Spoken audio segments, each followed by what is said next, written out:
আসসালামু আলাইকুম ভিউয়ার্স, আজকে দেখাবো বাংলাদেশের সিলেট জেলায় অবস্থিত ফেঞ্চুগঞ্জ উপজেলায় গিলাছড়া ইউনিয়নে অবস্থিত মোমিনছড়া চা বাগান।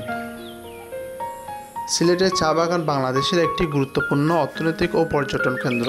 এখানে বেশ কয়েকটি ঐতিহাসিক এবং বিখ্যাত চা বাগান রয়েছে।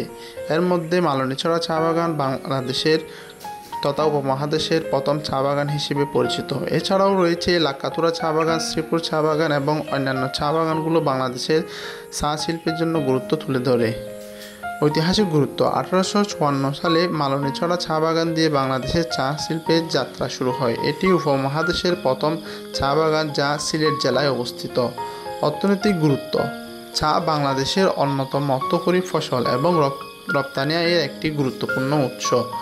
সিলেট অঞ্চলের চা বাগানগুলো এই শিল্পের গুরুত্ব বহন করে।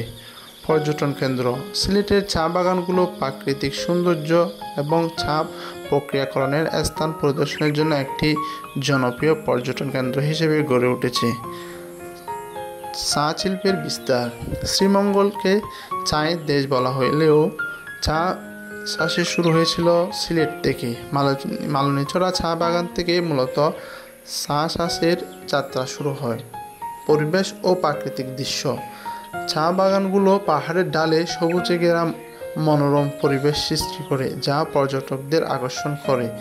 চা বাগান পরিদর্শন: বর্তমানে চা বাগানগুলোকে পর্যটকদের জন্য আরও আকর্ষণীয় করে তোলার জন্য বিভিন্ন পদক্ষেপ নেওয়া হয়েছে, যেমন উন্নত মানের রেস্তোরাঁ এবং মোটেল স্থাপন। কর্মসংস্থান: চা বাগানগুলো স্থানীয় সম্প্রদায়ের জন্য কর্মসংস্থানের সুযোগ সৃষ্টি করে, বিশেষ করে মহিলা শ্রমিকদের জন্য।